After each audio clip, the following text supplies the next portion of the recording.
Quedamos en la parte de la central, ¿cierto? Entonces, bueno, la central telefónica es, bueno, es el lugar, un edificio, una caseta, un contenedor que utilizan las empresas que dan los servicios de telefonía para poder guardar o albergar los equipos de conmutación y todo el equipo que se requiere para que las llamadas telefónicas puedan realizarse. Ok, entonces, como tal, normalmente es un edificio, es una zona física donde llega toda la red de cable que se tiene, que ha instalado el operador ya sea en un pueblo, en un distrito, en un cantón, en una ciudad, pero en una provincia, en un país, para albergar todo el equipo que se requiere para poder hacer toda la comunicación entre los abonados de la red de ese operador. Normalmente son edificios grandes, relativamente, ¿ok? Pero también tenemos ubicaciones de centrales pequeñas dependiendo de la cantidad de abonados que se tengan en el área geográfica como tal. Las centrales telefónicas dice que se ubican en edificios destinados para albergar equipos de transmisión y de conmutación que hace posible la comunicación entre los diferentes abonados.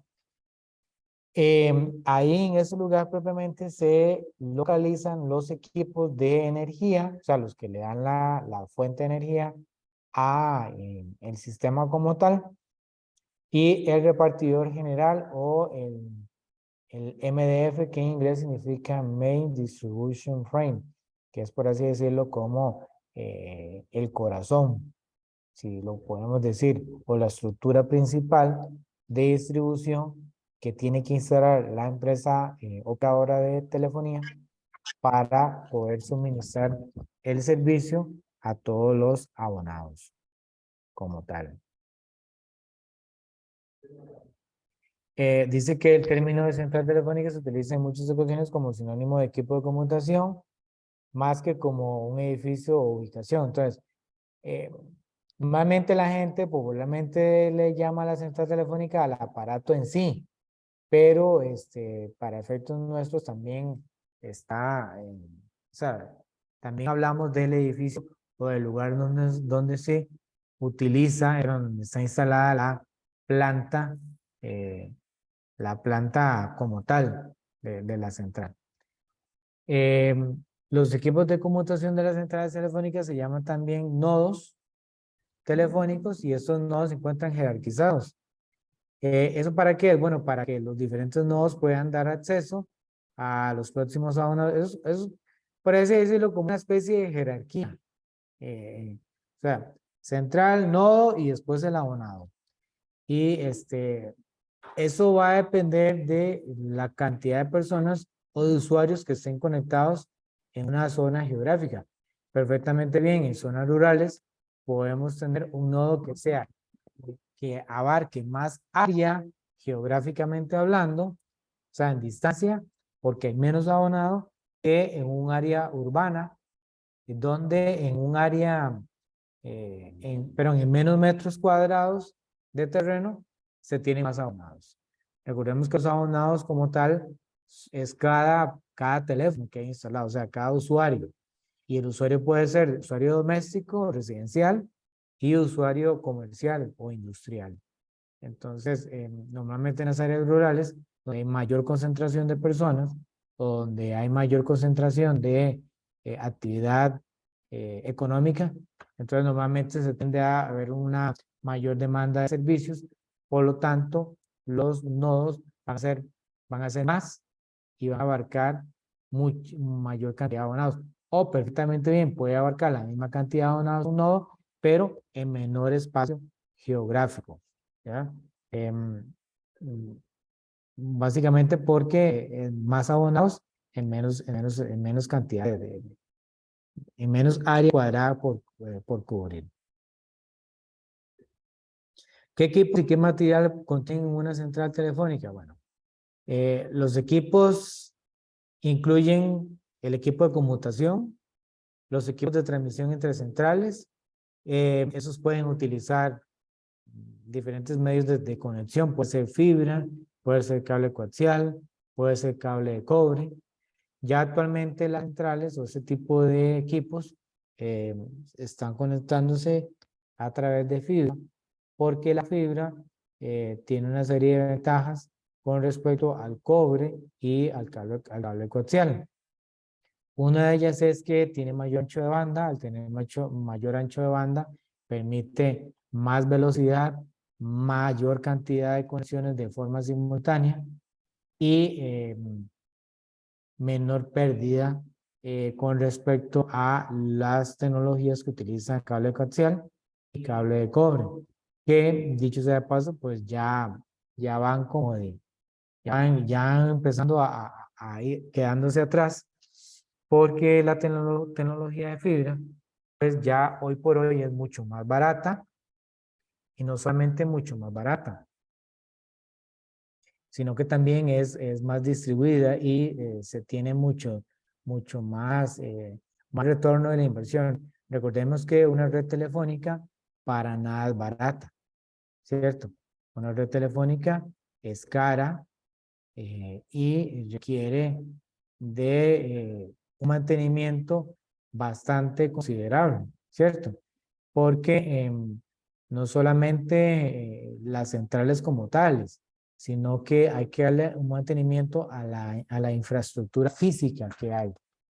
Por esa razón es que las compañías de teléfono, de telefonía celular, em, por ejemplo, cuando aquí se aprobó el Tratado de Libre Comercio con Estados Unidos, Centroamérica y República Dominicana en el año 2008,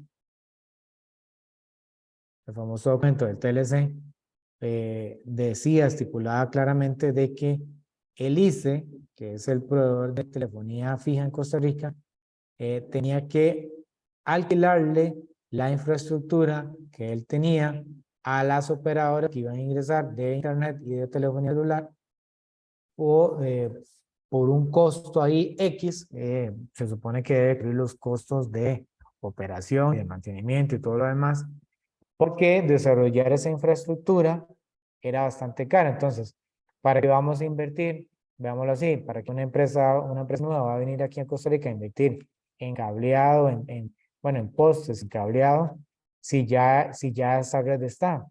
Ya, entonces lo que ellos hacen es que le pagan un fee o una especie de costo de alquiler al ICE por utilizar los postes y por utilizar su infraestructura, ¿ya? Eh, Se supone que es como un trato de ganar, ¿verdad? Sin embargo, yo tengo mis reservas, porque de qué fácil, ¿ah? Que el ICE haya montado toda la infraestructura, lo que duró de montar la infraestructura a nivel nacional, y que ahora venga alguien y se aproveche de esa infraestructura. Pero bueno, eso fue lo que decía ese tratado y fue lo que los costarricenses en el año 2008, en octubre del 2008, aprobaron. ¿Cierto?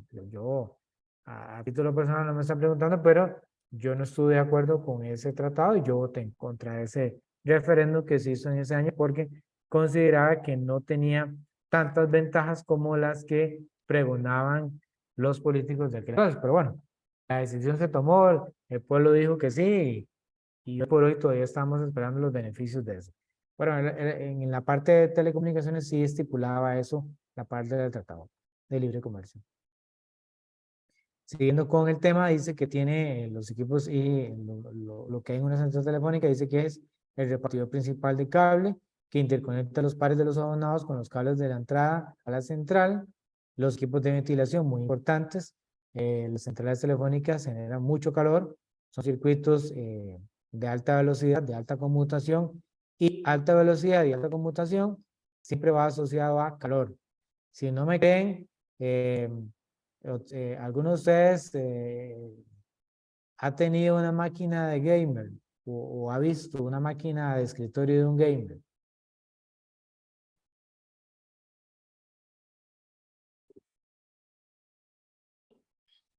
Profe, yo muchas veces. Normalmente son máquinas muy poderosas, máquinas que tienen no uno, ni dos, ni tres, ni cuatro, a veces hasta 6, 8 o más abanicos y un sistema de enfriamiento no como el que usamos nosotros en nuestros computadores, a puro abanico y disipador, no, sino que inclusive tiene sistemas de refrigeración por medio líquido. ¿Por qué? Porque la velocidad de los equipos genera tanto calor, produce tanto calor que requieren sí o sí de sistemas de enfriamiento bastante eficientes, porque si no lo hacen, simplemente el sistema colapsa y en el mejor de los casos se apaga y en el peor de los casos se daña, o sea, se funde por completo. Es como las tarjetas gráficas que se utilizan para minar criptomonedas. ¿Ya? Son equipos de alto rendimiento que están trabajando es una cuestión que se llama overclocking, si no me equivoco, si no me corrigen, que es llevarlo más allá de la velocidad del reloj a la cual ellos están diseñados para trabajar. Eso lo verán el próximo año, por lo menos ese concepto, velocidad del reloj, cuando ustedes lleven los sistemas digitales. Los sistemas digitales, para poder funcionar, ocupan sí o sí un reloj que les vaya marcando la velocidad a la cual tienen que trabajar. Bien, los equipos de alimentación eléctrica, las baterías de apoyo, cables, fibras, empalmes, todo ese tipo de cuestiones que son propias de una central, cuando interconectamos o conectamos diferentes cables, diferentes tecnologías, porque recordemos que las centrales telefónicas normalmente no son de un solo tipo de tipología, sino que tienen híbridos, ¿ya? O sea, tenemos una mezcla de fibra, tenemos una mezcla de cable, de cable coaxial, tenemos una mezcla de cobre, porque el cobre, a pesar de que ya dijimos anteriormente que ya va pasando a un plano, va quedando relegado, pero todavía hoy por hoy, gran cantidad de la red nuestra aquí en Costa Rica es por medio de cobre. Entonces, aunque ya las operadoras de internet y de telefonía, en este caso el ICE, ya están migrando los equipos a fibra, pero ha sido una migración ahí paulatina por un tema de costos, que si bien es cierto, ya están más accesibles que hace 20 años, hace 30 años, donde hablar de fibra, hablar de un enlace de fibra, estábamos hablando de varios cientos de dólares para enlaces de unos cuantos metros, ¿ya? Yo recuerdo que hace unos 6 años aproximadamente, una amistad que trabajaba en San Carlos, en Aguasarcas de San Carlos, la empresa donde ellos trabajaban, la conexión, la máxima conexión a internet que les llegaba era de 2 megabits por segundo. Y ellos iban a migrar a un sistema de información donde el proveedor les solicitaba por lo menos tener unos 10 megas por segundo para poder realizar las transacciones de forma segura y que no se perdiera, asegurando de que no se perdiera ninguna información. Entonces ellos tenían que cambiar de proveedor de internet. ¿Cuál era el problema? Que por la distancia, por ser una zona rural, pues por lo menos yo recuerdo que Tigo en aquel entonces, Claro, y había otra empresa más que ahora no recuerdo, simplemente les dijeron que ellos no daban ese servicio en esa zona y nada más. Lo único que llegaba era el ICE por medio de una tecnología que, eh, que se llama WiMAX, que es una tecnología inalámbrica, pero que lo más que conectaba era 2 megas, sobre todo por la distancia que tenía. Sin embargo, bueno, investigando por ahí encontramos un proveedor privado que hacía enlaces por radio y que daba más o menos 12 megas, pero ¿cuál era el inconveniente? De que cobraba $500 mensuales. Entonces, $500 mensuales por una conexión de internet es bastante dinero, Pero bueno, era lo que se tenía en aquel entonces y era lo único que se podía hacer uso si se quería la empresa migrar a esa tecnología, a ese nuevo sistema que ellos ocupaban y ni modo, les tocó pagar eso como por un par de años, que ya después, ya entró a ese lugar, no recuerdo si con fibra, pero sí lograron ya conexiones más altas a un costo menor. Ya estamos hablando que pasaron de $500 a más o menos 100 u $80 mensuales y por una conexión más alta. Entonces, sí, pues era un negocio redondo porque tenía más velocidad, no precio y con los sistemas que ellos ocupaban. Recuerdo que en esa ocasión se nos pidió hacer un enlace de una oficina de ellos a, a la caseta del guarda donde iban a poner unos equipos. Estamos hablando que línea de vista eran como unos 50 metros de distancia y se analizaron todas las opciones. Estamos hablando de Wi-Fi, estamos hablando de cable Ethernet, estamos hablando de fibra óptica. Lo más barato ahí era usar el cable de Ethernet, porque al ser una distancia de 50 metros, estábamos dentro de los rangos permitidos sin necesidad de tener o de colocar un repetidor o un regenerador de señal. Pero ¿cuál era el problema? Y es que cuando usted enlaza sitios que están ubicados están ubicados a distancia, y no tanto la distancia, sino que la red eléctrica es diferente, ahí tenemos problemas porque pueden haber problemas de aterrizaje. Entonces, el otro problema que teníamos ahí, que no se mencioné, es que era un lugar donde había mucha rayería y había rayería en seco. Entonces, el riesgo de que se dañara un equipo, ya sea en la oficina o en la caseta donde querían poner los equipos, creo que eran como 3 equipos lo que iban a colocar ahí, no recuerdo ahora muy bien, podían por medio de un rayo quemar uno u otro equipo. Entonces les iba a salir más caro, ¿cierto? Habría que poner toda una serie de aterrizajes de tierras para asegurarnos de que una descarga eléctrica no dañara los equipos y aún así se corría el riesgo de no tener toda la protección necesaria. Recordemos que un rayo cuando cae, estamos hablando de miles de voltios que caen en fracción de segundo. ¿Ya? Entonces, si no se tiene un buen equipo de protección, simple y sencillamente se daña cualquier cosa. ¿Ya? O sea, yo he logrado ver redes donde un rayo cae a 100, 200 metros de distancia y 10 computadoras se queman, porque el rayo entró por medio de los cables de red hacia las computadoras y hizo estragos cuando entró. La otra opción era fibra, pero en aquel entonces la fibra salía un poquito cara. No recuerdo el precio, pero si no me equivoco, eran más de $1000 solo en cuanto a cable, dejando de lado los conectores, los transceivers que había que colocar para convertir de Ethernet a fibra y de fibra a Ethernet. Entonces, era una solución que, si bien es cierto, nos quitábamos la parte de los problemas eléctricos por rayería o por descarga eléctrica, pero era bastante caro. Recordemos que ya tenían que hacer una inversión de $500 mensuales por la conexión a internet.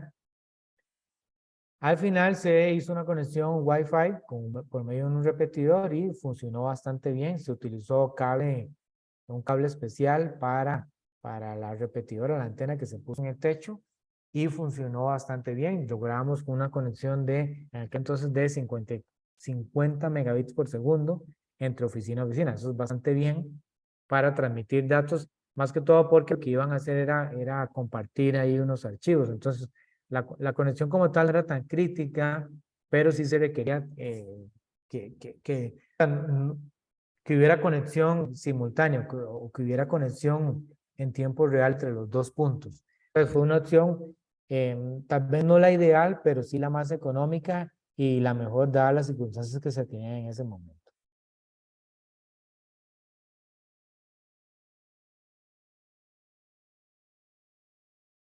Ok, tenemos lo que es el sótano o túnel de cables. Dice que hasta la central telefónica llegan las canalizaciones que conducen los mazos de cables, no sé si ustedes han visto, a veces a esos armarios de forma subterránea llegan o salen unos cables que van hacia una alcantarilla donde ahí se va todo lo que es el cableado hacia las centrales, eh, que normalmente a veces llegan en el último cuarto de milla, como le llaman ellos, es decir, entre esa caja y el abonado llegan cobre y de esa caja hacia la central viaja por medio de un cable de fibra porque tenemos menos cable, tenemos mayor velocidad, mayor ancho de banda, entonces se trata de maximizar la inversión y también de lograr mejores prestaciones de servicios para los